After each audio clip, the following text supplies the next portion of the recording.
السلام علیکم. آپ سن رہے ہیں سعدی عابد کے ناول قفس کے پنچھی کی 6 قسط. سب ہاسپٹل میں جمع تھے. ان میں وہ لوگ بھی شامل تھے جو تاعمر عائشہ لودھی کے وجود سے خائف رہے تھے.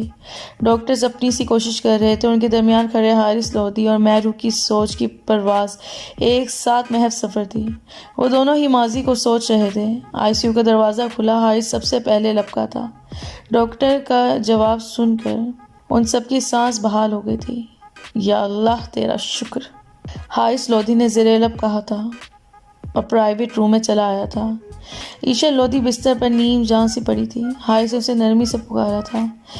ان دونوں کی نگاہ ٹکرائی تھی. وہ آگے سے کچھ نہیں بولی تھی. اسی پل کمرے میں محروب داخل ہوئی تھی. تینوں چپ تھے، بالکل چپ، اور ماضی کے اوراق کھلتے چلے گئے تھے. اوہو میرے خدا، عائشہ لودھی اور میرے غریب خانے پر تشریف لائیں. مہرو گہری نیند سے بیدار ہو کر دروازہ کھولنے آئی تھی. حیرانگی سے بولی تھی، تم سو رہی تھی کیا؟ کب سے بیل بجا رہی ہوں. گرمی کے مارے برا حشر ہو گیا. دھوپ اتنی تیز ہے کہ مت پوچھو. وہ مہرو کی حیرت انگیز انداز کرتی بہتے پسینے کو ٹیشو میں جذب کرتی اسے دیکھ رہی تھی، اور مہرو اس کے خوبصورت چہرے کو تکنے لگی تھی. اس کی گلابی رنگت سرخ ہو رہی تھی. اب دیواری چھین کی طرح رکاوٹ ہی بنی رہو گی یا کمرے میں لے جاؤ گی؟ مہرو شرمندہ ہو کر اسے اندر جانے کا اشارہ کرتی گیٹ بند کرنے لگی تھی کہ ایشل بول پڑی تھی، دروازہ میں بند کر دیتی ہوں، تم فریش ہو کر آ جاؤ کہ میرے پاس زیادہ وقت نہیں ہے. وہ چونک کر ایشل کو دیکھنے لگی تھی. ہم شاپنگ پر جا رہے ہیں، اس نے مزے سے کہا تھا، اور دروازہ بند کر کے مہرو دیکھتے ہوئے بولی تھی، اس وقت تمہارے ساتھ کیسے جا سکتی ہوں؟ پاپا گھر پر نہیں ہے اور ان کی اجازت کے بنا نہیں جا سکتی. وہ ایشل کی ناراضگی کے خیال سے قدرے جھجک کر بولی تھی، تم انکل سے ہی اجازت فون پر لے لو اور ذرا جلدی کرو. مما نے کہا تھا میں نے 8 بجے سے پہلے گھر لوٹنا ہے. وہ صحن میں رکھی کرسیوں میں سے ایک گھسیٹ کر اس پر بیٹھ گئی تھی. تم آنے سے پہلے مجھے فون کر کے ہی بتا دیتی. میں نے تو ابھی رات کا کھانا بھی بنانا ہے. میرے بابا کی عادت تو جانتی ہو نا، وہ عشاء کی نماز سے فراغت کے فوراً بعد کھانا کھاتے ہیں. وہ خفگی سے ایشل کو دیکھ رہی تھی. فون کرنے کا خیال آیا تھا، پھر سوچا بغیر بتائے جا کر سرپرائز دوں گی، اس لیے بنا بتائے آ گئی. اور تم شاپنگ پر جانے سے انکار تو کرنا ہی مت، ورنہ تمہارا قتل کرنا مجھے کڑھائی گوشت بنانے کے مقابلے میں آسان ہی لگے گا. ایشل پاؤں جھلاتے ہوئے شان بے نیازی سے بولی، اور مہرو کی سوالی نظروں کے جواب میں مزید کہتی چلی گئی، یار میں نے آج شاپنگ کا ارادہ کیا تھا، مما سے کہا تو مما نے صاف جواب دے دیا. منت کی اس شرط پر اجازت ملی کہ میں کڑاہی گوشت بناؤں گی. تائی اماں بھی گھر نہیں تھی، اس لیے میں مما کے چنگل میں پھنس گئی. 2 گھنٹے لگا کے کڑاہی گوشت بنایا، تب شاپنگ کی اجازت ملی. ویسے میں تمہارے لیے بھی لائی ہوں، مگر گاڑی میں ہی چھوڑ دیا، اس خیال سے کہ پہلی دفعہ بنایا ہے، جانے کیسا بنا ہو. اس نے پوری تفصیل سے آگاہ کیا تھا. اچھا ہی بنا ہوگا. تم ڈرائیور سے کہہ کر سالن منگواؤ جب تک میں شاور لے لوں، پھر چلیں گے. کافی دن سے شاپنگ پر جانے کا تو میں بھی سوچ رہی تھی. اور تم میرے کمرے میں آ کر بیٹھ جاؤ، یہاں بہت گرمی ہے. وہ ایشل کو دوپٹے سے چہرہ اور گردن پہنچتے دیکھ کر بولی تھی. اس نے باہر نکل کر ڈرائیور کو شاپر لانے کہہ دیا. تھوڑی دیر بعد ڈور بیل کی آواز میں کمرے سے نکلی تھی، جبکہ محروق نہانے چلی گئی تھی. ناصر، ڈونگے میں سے سالن گرا تو نہیں؟ دروازہ کھولتے ہی ہاتھ بڑھا کر بولی. دروازہ کھلنے کے منتظر خزائن رانا کی نگاہ گورے خوبصورت ہاتھوں اور کلائی میں بہار دکھاتی سیاہ چوڑیوں پر ٹھہر سی گئی تھی، جبکہ وہ ایک اجنبی کو دیکھ کر کنفیوز ہوتی ہاتھ نیچے کر گئی تھی، اور مقابل کی پرشوق نگاہیں اب سے گلابی چہرے پر جمی تھیں، جنہیں محسوس کرتی وہ قدرے غصے سے پوچھنے لگی تھی، اے مسٹر، کون ہو تم؟ ایسے دیدے پھاڑ پھاڑ کر کیا دیکھ رہے ہو؟ اس کا انداز خود اعتماد اور مرنے مرانے والا تھا. محترمہ، سائڈ میں ہو تو میں اندر چلا آؤں کہ دھوپ بہت تیز ہے؟ وہ اپنی حرکت پر لمحے بھر کو شرمندہ ہوا تھا، مگر پھر سنبھل کر بولا تھا، ارے ایسے کیسے اندر چلا آؤں؟ آپ ہیں کون؟ مان نہ مان میں تیرا مہمان. وہ قدرے لڑاکا انداز میں بولی تھی، اور ماتھے پر آ جانے والے بالوں کو اس نے داہنے ہاتھ کی پشت سے ماتھے سے ہٹایا تھا، اور خزائن رانا کی نگاہیں ایک بار پھر شوق کا ایک جہان آباد کر بیٹھی تھیں. اور ابھی وہ اس سے کچھ کہتی کہ اس شخص کے پیچھے سے نکل کر ناصر اس شخص کے سامنے آ گیا تھا اور وہ اس انجان شخص کو جانے کی ہدایت کرتی شوپر میں رکھے ایئر ٹائٹ باؤل کو لیے کچن کی طرف بڑھ گئی تھی۔ اور جب واپس آئی تھی تو وہ شخص بڑے مزے صحن میں رکھی چارپائی پر بیٹھا جوتے اتار رہا تھا۔ قریب ہی سفری بیگ پڑا تھا۔ ارے آپ کی ہمت بھی کیسے ہوئی اندر آنے کی؟ فوراً یہاں سے نکلیں۔ وہ لمحے میں اس تک پہنچی تھی۔ اور اگر نہ نکلوں تو؟ وہ اپنے کام میں مصروف رہتے ہوئے مزے سے پوچھ رہا تھا۔ تو میں شور مچاؤں گی، یقیناً آپ ڈاکو ہیں اور چوری کے ارادے سے آئے ہیں۔ عشاء کی بات پر اس نے بے ساختہ کہہ کر لگایا تھا اور اس کے مقابل کھڑا ہو گیا تھا۔ اس نے سامنے موجود شخص کو دیکھ کر چند قدم پیچھے کی طرف لیے تھے اور چیخنے کے لیے بڑا سا منہ کھولا ہی تھا کہ اس کے لبوں پر سختی سے ہاتھ جما گیا تھا۔ اس کی سبز آنکھیں حیرت اور بے یقینی سے پھٹ سی گئی تھیں۔ شور مچانے کی ضرورت نہیں ہے، میں ڈاکو نہیں، میں روح کا بھائی خزائن رانا ہوں، وہ اس کی سبز آنکھوں میں دیکھتے ہوئے بولا تھا۔ اس کے منہ پر سے ہاتھ ہٹا لیا تھا۔ اس کے آنسو بڑی روانی سے گرنے لگے تھے اور اپنی بے اختیاری غلطی کا شدت سے احساس ہوا تھا۔ آئی ایم ایکسٹریملی سوری، مجھے لگا تھا کہ آپ چیخیں گی تو صرف اس لیے۔ وہ وضاحت نہیں کر پا رہا تھا۔ بھائی جان آپ کب آئے؟ وہ میرو کی آواز پر پلٹا تھا۔ اس نے بڑی سرعت سے اپنے آنسو پونچھے۔ کچھ دیر پہلے۔ میں فریش ہو کر آتا ہوں، تم کھانا گرم کر لو، بڑی سخت بھوک لگی ہے۔ وہ کن اکھیوں سے ضبط سے سرخ پڑتی عشل کو دیکھتا کمرے کی جانب بڑھ گیا تھا۔ رخ میں چلتی ہوں، وہ اپنے آپ کو کمپوز کر کے بولی تھی۔ ہے تم کہاں چلی بھائی، شاپنگ پر نہیں جانا؟ وہ چنبے سے عشل کو دیکھنے لگی تھی۔ ہاں نہیں، میرا موڈ نہیں رہا، میں گھر جا رہی ہوں۔ شاپنگ پر جانے کا موڈ نہیں تو کچھ دیر رکو تو صحیح، کافی عرصہ بعد میرے گھر آئی ہو، تمہاری جلدی میں تو میں تمہیں چائے پانی تک کا نہ پوچھ سکی۔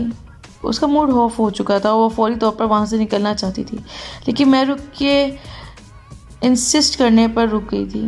واؤ عشل، خوشبو تو بہت اچھی آ رہی ہے، وہ ڈھکن ہٹاتے ہوئے بولی تھی۔ مما کی ہیلپ سے بنایا ہے، لیکن میں ذائقے کو لے کر کانشیس ہوں، نہ جانے کیسا ہے۔ وہ عشل کے ڈرے جھجکتے انداز پر ہنسی تھی۔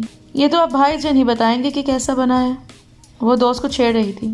نہیں، تم اپنے بھائی کو میرے ہاتھ کا سالن مت دو، نہ جانے کیسا ہوگا، وہ کیا سوچیں گے کہ مجھے کھانا بنانا بھی نہیں آتا۔ وہ جھجک کر منع کر رہی تھی۔ ذہن کی اسکرین پر کچھ دیر پہلے کا منظر چلنے لگا تھا۔ میرے بھائی کچھ غلط نہیں سوچیں گے کہ عشل ہوتی کو کھانا بنانا تو دور چائے بھی بنانا نہیں آتی، وہ روٹی بیلتے ہوئے کہہ رہی تھی۔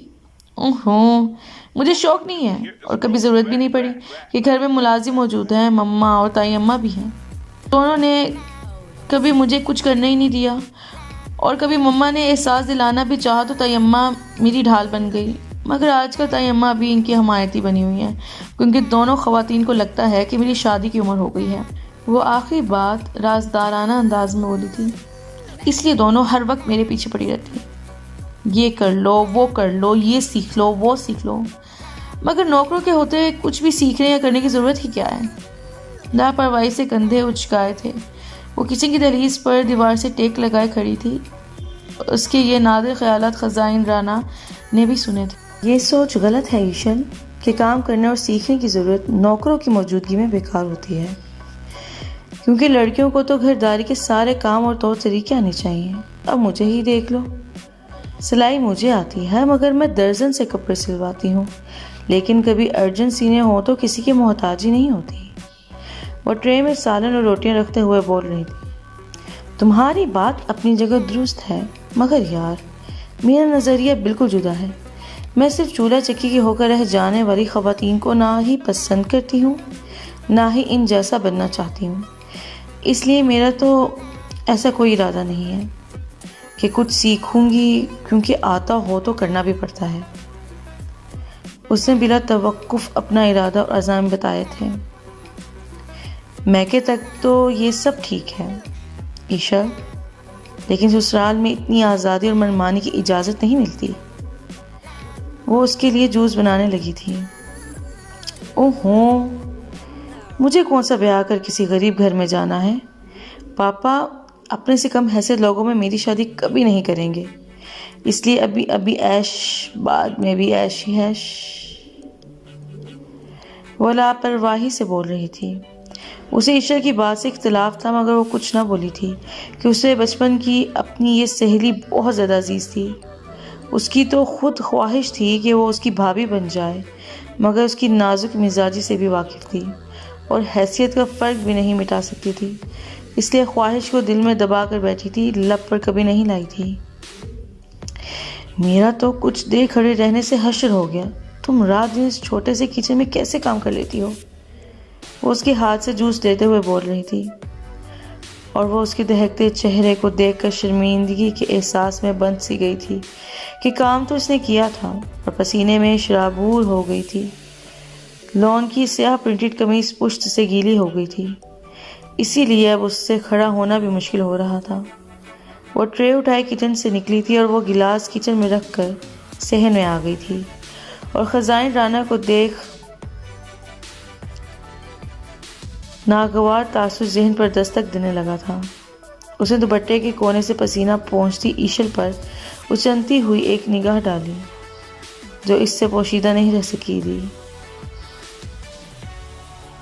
آرمی آفیسرز تو ڈیسنٹ اور سوبر ہوتے ہیں، مہرو کے بھائی تو بڑے نظر باز قسم کے ہیں، اسے ناگواری سے سوچا تھا، اور اسے کل شاپنگ پر جانے کا بتا کر اجازت لیتی ہوئی باہر نکل گئی تھی۔ گاڑی میں بیٹھ کر اس نے اے سی کی کولنگ بڑھائی تھی اور سکون کا سانس لیا تھا۔ مہرو اتنے سے گھر میں سہولیات سے محروم زندگی نہ جانے کیسے گزار رہی ہے؟ ہزار دفعہ کی سوچی بات اس نے پھر بے چینی سے سوچی تھی۔ عشا لودھی کا تعلق اپر ہائی کلاس سے تھا۔ اس کے والد ابراہیم لودھی اور تائی اکرام لودھی کا اپنا کنسٹرکشن کا بزنس تھا۔ اس کے بھائی کی شادی اکلوتی پھپھو عائشہ کی چھوٹی بیٹی فائزہ سے ہو گئی تھی۔ ان کا 3 سال کا بیٹا تھا، مشل کا دوسرا نمبر تھا۔ کچھ سال قبل اس کی بھی شادی ہو گئی تھی۔ عشل سب سے چھوٹی اور سب کی لاڈلی تھی، خاص طور پر اپنی تائی کوثر لودھی۔ کوثر لودھی اسے اکلوتے بیٹے پر بھی فوقے دینے میں کبھی آر نہیں سمجھتی تھی۔ گھر کے ہر فرد کا یہ کہنا تھا کہ عشل کو بگاڑنے میں کوثر لودھی کا ہاتھ ہے، اور وہ ہنس کر ٹال جاتی تھی کہ انہیں وہ بہت عزیز تھی۔ اس نے گریجویشن کے پیپر دیے، رزلٹ آنے کے جامعہ کراچی میں داخلہ لینے کا ارادہ کیا تھا، جبکہ گھر والے اب اس کی شادی کرنے کے خواہش مند تھے، مگر وہ فی الحال اس کے لیے راضی نہیں تھی۔ مگر جس طرح آج کل کوثر لودھی دیورانی کی حمایتی بنی ہوئی تھی، اسے اپنے نزدیک خطرے کے الارم بجتے سنائی دینے لگے تھے، جبکہ وہ اس خطرے میں چاہ کر بھی کودنا نہیں چاہتی تھی۔ عشا، وہ نکسکسی تیار شولڈر بیگ کاندھے پر لٹکائے لاؤنج میں داخل ہوئی تھی کہ شہلا لودھی نے اسے پکارا تھا۔ جی مما۔ وہ چلتے ہوئے ماں کے پاس آ رکی تھی۔ کہاں جا رہی ہو؟ انہوں نے بیٹی کا جائزہ لیا تھا۔ سی گرین پرنٹڈ لون کے سوٹ میں اس کی گوری رنگت دمک رہی تھی، اور فلیٹ جوتی میں بھی اس کا لامبا قد نمایاں تھا۔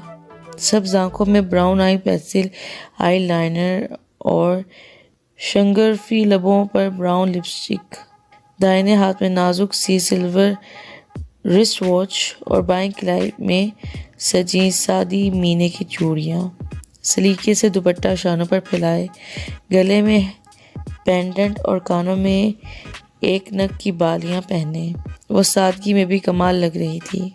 انہوں نے دل ہی دل میں اس کی نظر اتاری تھی۔ پھپھو کی طرف جا رہی ہوں، آپ سو رہی تھی جب میں نے جانے کا پروگرام بنایا، اسے تائی اماں سے ہی اجازت لے دی تھی۔ وہ قدرے مسکرا کر بولی تھی، بھابھی نے تمہیں عائشہ کی طرف جانے کی اجازت دے دی؟ وہ قدرے حیرانگی سے بولی تھی، اور وہ ہنس دی تھی۔ تائی اماں سے کوئی بات منوانا میرے لیے مشکل نہیں ہوتا، وہ فخر سے بولی تھی۔ جتنا مان تمہیں اپنی تائی اماں پر ہے، اتنا ہی مان اور بھروسہ وہ تم پر بھی کرتی ہیں، جیسے تمہیں پکا یقین ہوتا ہے کہ وہ تمہاری کوئی بات نہیں ٹالیں گی۔ وہ بھی یہی چاہتی ہیں کہ تم بھی ان کا مان رکھو، ان کی خوشی اور خواہشات کا احترام کرو جیسے وہ تمہارا رکھتی ہیں۔ شہلا لودھی کچھ سوچ کر بولی تھی، مما، تائی اماں میرا خیال کسی غرض کے سبب نہیں رکھتی، وہ مجھ سے اتنی محبت کرتی ہیں جتنی وہ حارث سے بھی نہیں کرتی۔ اتنی محبت جتنی آپ مجھ سے کرتی ہیں، اور میں تائی اماں کو شروع سے ہی اتنی عزت دیتی ہوں جتنی کہ آپ کو، اور سچائی کہوں تو شاید میں آپ سے زیادہ تائی اماں سے محبت کرتی ہوں، اور انہیں مجھ پر مان اور بھروسہ ہے، تو میں بھی اسے ٹوٹنے نہیں دوں گی کہ میں آپ کو اور تائی اماں کو کبھی بھی دکھی نہیں کر سکتی۔ وہ بیٹی کے خوبصورت چہرے پر سچائی دے کر مسکرا دی تھی اور اصل بات کہی تھی جس کے کرنے کے لیے اسے روکا تھا۔ مما، میں نے کبھی حارث کے بارے میں اس طرح نہیں سوچا، میں اسے شادی نہیں کرنا چاہتی، اور میں ہی نہیں، آپ لوگ حارث سے بھی پوچھیں گے تو وہ بھی منع کر دے گا۔ ہم صرف اچھے کزن اور بہترین دوست ہیں۔ وہ اپنی بات اور صاف انکار ان تک پہنچاتی خدا حافظ کہتی نکلتی چلی گئی تھی، اور وہ سر تھام گئی تھی کہ اس نے صاف انکار کر دیا تھا، اور کوثر لودھی کا اصرار بڑھتا جا رہا تھا، اس لیے ان کی پریشانی فطری تھی۔ اکیلے بیٹھے بیٹھے کیا سوچا جا رہا ہے؟ وہ جٹھانی کی آواز پر چونکی تھی۔ ابھی ابھی عشر گئی ہے، نہ تو اسی کے بارے میں سوچ رہی تھی۔ آپ نے اسے بہت بگاڑ دیا ہے بھابھی جان، انہوں نے نرمی سے شکوہ کیا تھا۔ میرے بابا کی سوچ تھی کہ بیٹیوں کو بہت ناز و نام سے پالنا چاہیے، کہ وہ پرائی ہوتی ہیں، اور بابا نے صفدر بھائی سے زیادہ ہمیشہ میرا خیال رکھا۔ اسی کے ساتھ سعدیہ عابد کے ناول قفس کے پنچھی کی 6ٹھی قسط اختتام پذیر ہوتی ہے۔ امید کرتے ہیں آپ کو پسند آئی ہوگی۔ بہت جلد حاضر ہوں گے قفس کے پنچھی کی 7ویں قسط کے ساتھ۔ تب تک کے لیے اجازت دیں۔ اللہ حافظ۔